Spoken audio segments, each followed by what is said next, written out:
हेमंत की धमकी को हल्के में ना ले केंद्र, बकाया झारखंड का हक, अधिकारों की हो रही उपेक्षा। 1,36,000 करोड़ मिल जाने पर होगा झारखंड का कायाकल्प। इस बार के आम बजट में भी झारखंड की पूरी तरह उपेक्षा की गई। नमस्कार, आजाद सिपाही के खबर विशेष में आपका स्वागत है। मैं हूं राहुल सिंह। मुख्यमंत्री हेमंत सोरेन ने चेतावनी दे दी है कि यदि झारखंड को उसका बकाया 1,36,000 करोड़ नहीं दिया गया तो यहां की कोयला खदानों को बंद भी किया जा सकता है।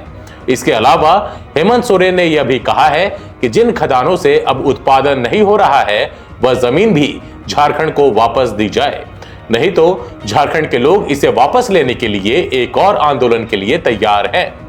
हेमंत सोरेन की यह चेतावनी वास्तव में चेतावनी नहीं, झारखंड की हक की आवाज है, जिसे सुना ही नहीं पूरा भी किया जाना चाहिए। पहले झारखंड द्वारा बकाया मांगने, फिर उसे केंद्र सरकार द्वारा नकारे जाने और अपना बकाया मांगने, और अब हेमंत सोरेन की चेतावनी के बाद यह मुद्दा एक बार फिर गर्म हो गया है। झारखंड सरकार का दावा है कि राज्य में कोयला खनन की रॉयल्टी और खदानों के लिए जमीन अधिग्रहण के एवज में केंद्र के पास यह रकम बकाया है, लेकिन केंद्र सरकार ने इसे नकार दिया। इतना ही नहीं, केंद्र ने झारखंड से अपना बकाया मांग लिया।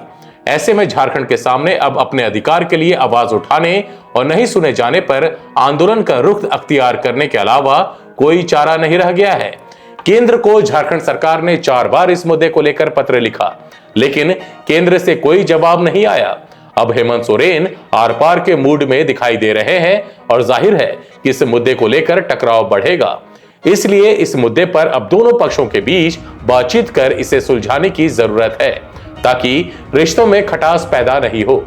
क्या है 1,36,000 करोड़ के बकाये का विवाद और क्या हो सकता है इसका असर, आइए जानते हैं आजाद सिपाही के विशेष संवाददाता राकेश सिंह की रिपोर्ट से। झारखंड का सियासी माहौल अचानक एक बार फिर गर्म हो गया है। इसका कारण मुख्यमंत्री हेमंत सोरेन द्वारा दी गई चेतावनी है, जिसमें उन्होंने कहा है कि यदि झारखंड का 1,36,000 करोड़ का बकाया नहीं मिलता है तो वह राज्य की कोयला खदानों को बंद करा देंगे। इतना ही नहीं, उन्होंने कहा है कि जिन खदानों से अब कोयला उत्पादन नहीं हो रहा है उसकी जमीन को झारखंड सरकार को वापस दिया जाना चाहिए, वरना इसके लिए झारखंड के लोग आंदोलन करेंगे।